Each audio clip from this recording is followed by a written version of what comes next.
Ayun, so guys, pauwi na ako. Galing ako sa bahay ng kaibigan ko. Kinuha ko lang yung order ko. Ito. Yan. Yung red croissant guys. Ulang. In-order ko kasi sa kanya. So, pauwi na ako ngayon. Kasi may pasok pa kami bukas. Tapos ang oras pa ngayon is 9:26. Dito po ako dadaan. Sorry po, medyo madilim yung daan. Pero may ilaw. Pero mamaya madilim na po. So yun guys. Ay bago pa lang po ako sa pag-vlog. Bago pa lang po ako sa pag-vlog sa YouTube. At sana po ay masuportahan niyo ako. Sana po ay masuportahan niyo ako at i-share at subscribe na rin po ang video. So, maraming salamat po. Maraming salamat.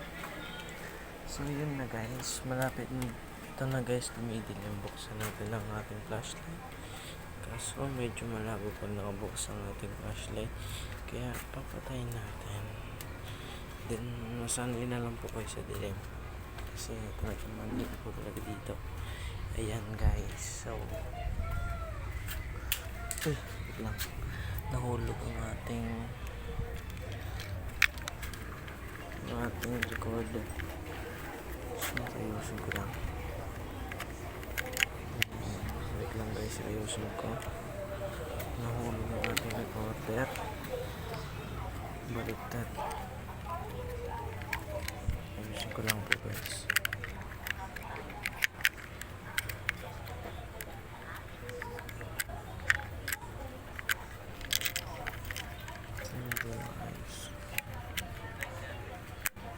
Ayos guys, next na natin.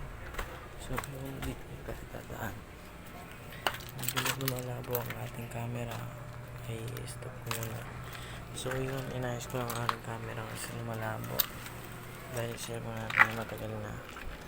Yung dito po tayo dadaan. Kita nyo naman guys kung gaano kadilim kasi wala po akong hawak mag-flashlight ngayon. Tapos dadaanan po natin. Ayan, kita nyo yung ganyan. Sobrang pag nabukas po kasi yung flashlight natin, hindi nyo makikita. Sobrang dilim. Sobrang talagang hindi talaga so may gagawin ako guys. Ganito talaga harap naman yung camera natin. Flashlight ko lang. Yan, kita nyo kung gaano ko malabo yung camera pag naka-flashlight. Yan, so pauwi na tayo. Medyo masuko lang ating dinaanan. Ito kasi yung daanan papunta sa amin. Yan. Tapos ito pa. Punta ako sa Bungan. Tapos papunta dito. So nandito na tayo.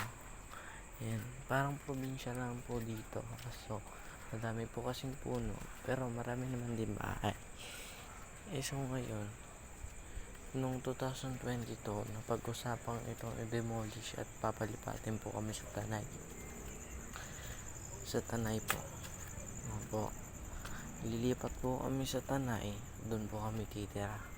Pero babayaran naman po ni Mayor nung nasira sa amin. Nagbigay siya ng 10,000 kaling binigay niya sa NHA tapos binigay sa amin. So yun, pag lumipat naman po kami doon, ibibigay niya kami ng 18,000. So yun, ito na, madilim na ulit kasi nandito na tayo sa malapit sa bahay. Yan, tapos ito na po, nandito na tayo sa bahay. Yan, tulog na po sila. Yan, sila mama siya sa papa at yung mga kapatid ko. So dito na nagtatapos ang aking video. Sorry guys kung maiksi ang aking video kasi gabi na, update pasok kami bukas.